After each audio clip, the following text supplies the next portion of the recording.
আসসালামু আলাইকুম, সবাই কেমন আছেন? আশা করি ভালো আছেন। আমিও আলহামদুলিল্লাহ ভালো আছি। আজকে আরও একটা ভিন্ন ধরনের রেসিপি নিয়ে চলে এসেছি। আমি আজকে আপনাদের কচু রান্না করে দেখাবো। এর জন্য আমি কচু কেটে ধুয়ে নিয়েছি। একটা কড়াইতে কিছু পরিমাণ পানি দিয়ে একটু সিদ্ধ দিয়ে দিব। দিয়ে এটাকে কিছুক্ষণ সিদ্ধ হলে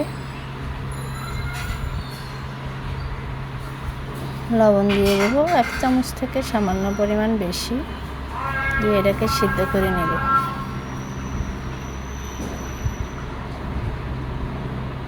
একটু নাড়া দিয়ে দেব।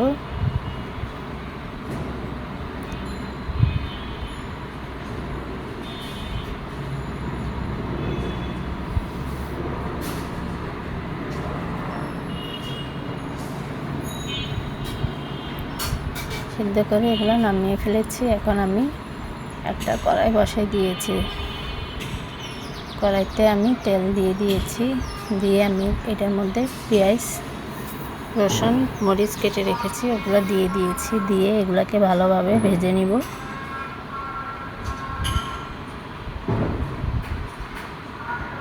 এখন আমি এই পর্যায়ে আদা রসুন বাটা দিয়ে দিব।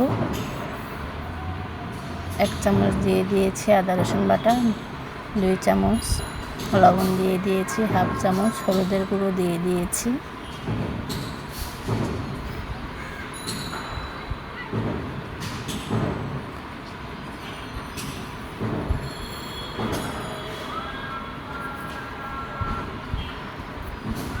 মরিচ গুঁড়ো দিয়ে দিয়েছি 1 চামচ। দিয়ে এটাকে আবারও ভালোভাবে নাড়া দিয়ে দেব। আমি চিংড়ি মাছ ভেজে রেখেছি আগে থেকে, ভাজা চিংড়ি মাছগুলো দিয়ে দিব। দিয়ে এটাকে ভালোভাবে নাড়াচাড়া দিয়ে দিব।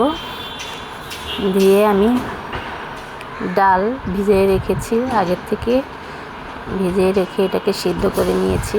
ওইটা সিদ্ধ করতে যে পানিগুলো ছিল ওই পানিগুলো সহ আমি ঢেলে দিয়েছি।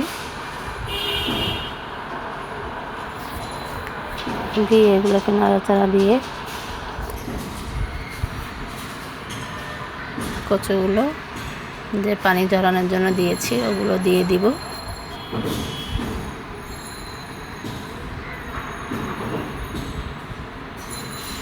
দিয়ে এগুলোকে ভালোভাবে নাড়াচাড়া দিয়ে ঢাকনা দিয়ে ঢেকে দেব। কিছুক্ষণ পরে আবারও ফিরে এসেছি। এটাকে আবারও একটু ভালোভাবে নাড়াচাড়া দিয়ে নামিয়ে ফেলব।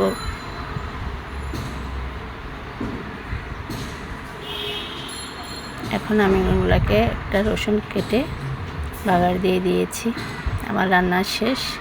কারো যদি আমার ভিডিও ভালো লাগে থাকে অবশ্যই লাইক, কমেন্ট, শেয়ার করবেন। আল্লাহ হাফেজ।